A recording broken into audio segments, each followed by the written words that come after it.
তাপদাহে পুড়ছে পুরো Europe. Portugal, Spain, France এবং Italy সহ ইউরোপের বিভিন্ন কান্ট্রিতে গরমে বা তাপদাহে পুড়ে যাচ্ছে। কোথাও কোথাও দেখা যাচ্ছে দাবানল, কোথাও কোথাও দাবানলে দেখা যাচ্ছে।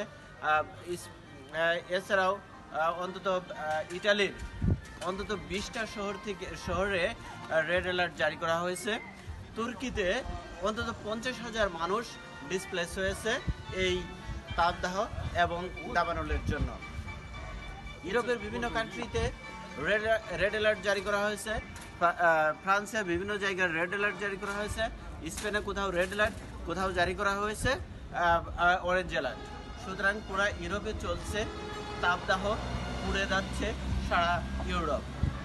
এই পুড়ে যাচ্ছে বা এই যে এত গরম, এত তাপদাহ, এই তাপদাহটা আগে ইউরোপে কখনো ছিল না। প্রতিনিয়ত আমাদের যে ওয়েদার চেঞ্জ হচ্ছে, এই ওয়েদার চেঞ্জ হওয়ার কারণে প্রতি বছর কিছু না কিছু ক্ষেত্রে, কোনো না কোনো ক্ষেত্রে এই তাপদাহটা বাড়ছে। এই ওয়েদার চেঞ্জের সাথে যখন তাপদাহ বাড়ছে, বুঝতে হবে যে তাপদাহটা শুধু ইউরোপে বাড়ছে না, সারা পৃথিবীর তাপমাত্রা বেড়ে যাচ্ছে। এই বেড়ে যাওয়া তাপমাত্রা একটি অশনি সংকেত আমাদের জন্য। সুতরাং আমাদের আগামী ফিউচারের জন্য, পুরো পৃথিবীর আগামী ফিউচারের জন্য এই তাপদাহটা ভয়াবহ রকমের ক্রাইসিস তৈরি করতে পারে। যদি এই তাপদাহ বাড়তে থাকে এবং বরফ যদি গলতে থাকে, তাহলে এই সমুদ্রপৃষ্ঠের উচ্চতা বেড়ে যাবে। সমুদ্রপৃষ্ঠের উচ্চতা বেড়ে গেলে পৃথিবীর নিম্ন অঞ্চল, বিভিন্ন দেশের নিম্ন অঞ্চল ডুবে যাবে।